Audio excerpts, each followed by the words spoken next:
नमस्कार। आइए आज हम देखेंगे बाबा की लीला। जब वह छोटे थे, कैसे बाबा डेथ वैली और जंगल में खतरनाक जानवर के बीच, जहाँ चोर डकैते जानवर तांत्रिक रहा करते थे, वहाँ जाके बाघ पर सवारी करते थे। यह घटना स्वयं सचिंद्रनाथ मारिक जी ने बताई है।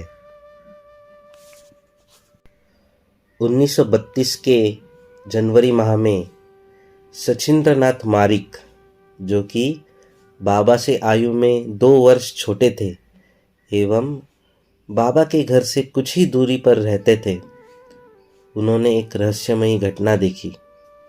यह घटना उन्होंने एक साक्षात्कार के दौरान बताई। बाबा उस समय 10 वर्ष के थे और मैं 8 वर्ष का था। खेलने के लिए हम सब बच्चे शाम में पोलो ग्राउंड जाया करते थे और बुब्बूदा भी हमारे साथ जाते थे। आपको शायद पता होगा, बाबा का जन्म लेते ही बुब्बू यह नाम रखा गया था, क्योंकि उन्होंने खुद दूध का प्याला अपनी तरफ लेके पिया था और सब आश्चर्य हुए थे। तब बाबा की दादी बोली, अरे यह बच्चा नहीं, यह तो बूढ़ा है। और उसी समय से बुब्बू नाम ही उनके लिए रखा गया। तो जब हम पोलो ग्राउंड जाया करते थे और बुब्बू दा भी हमारे साथ जाते थे, किंतु जब हम लोग खेलते रहते थे तो वे कहीं चले जाते थे, और जब शाम में अंधेरा होने पर हम घर लौटने लगते थे, तब वह वापस हमारे साथ आ मिलते थे।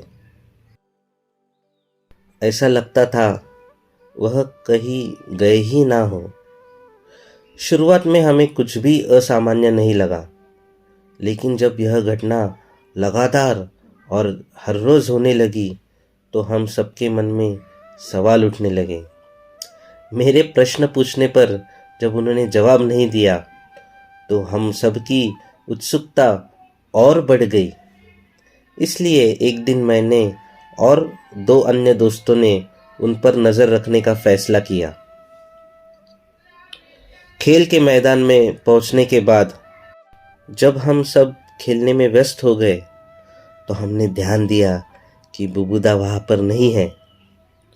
आसपास नजरें घुमाने पर हमने देखा कि बुबूदा जल विभाग की दीवार को पार करते हुए मृत्यु घाटी, मतलब डेथ वैली की तरफ जा रहे हैं। आपको बता दे, मृत्यु घाटी में भयंकर चोर डकैत इन लोगों का वास्तव्य था, और दिन में भी वह बड़ी डरावनी और खतरनाक जगह लगती थी। हमने भी खेलना छोड़ चुपचाप दूर से उनका पीछा किया।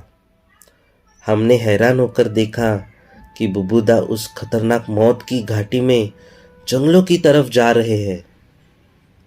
हमारी हिम्मत नहीं हुई कि हम उनके पीछे अंदर जाएं, जहां जंगली जानवर और भूतों के घूमने की कहानियां प्रचलित थी।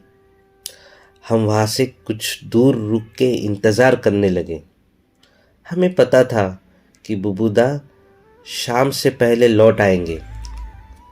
दिन की रोशनी धीरे धीरे मंद पड़ने लगी। शाम हो रही थी, लेकिन उनका कहीं कोई निशान नहीं था।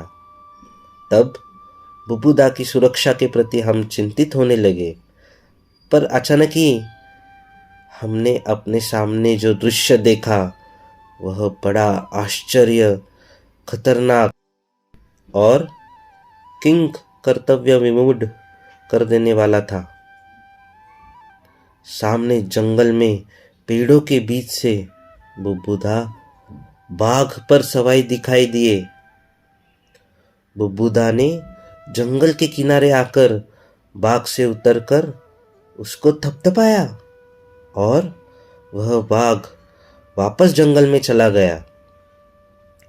जब वह हम लोगों के पास पहुंचे तो उन्होंने पूछा कि हम सब वहाँ क्या कर रहे हैं।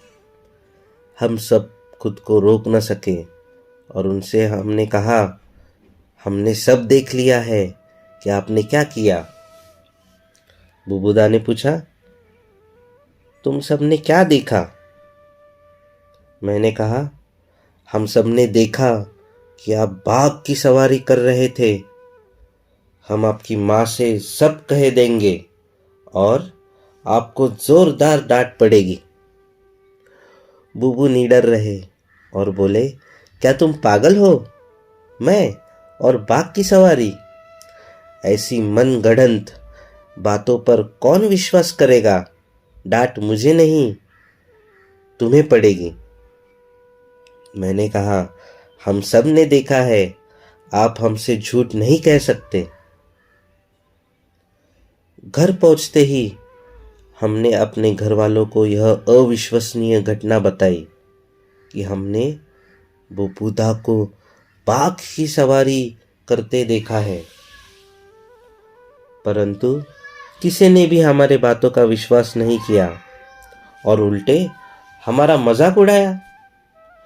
ऐसी झूठी कहानी बनाने के लिए हम सब खुद को और रोक ना पाए। हम बुबूदा की माँ के पास गए और हमने जो कुछ भी देखा था वह उन्हें सब बताया। उन्होंने भी हमारी बातों पर विश्वास नहीं किया।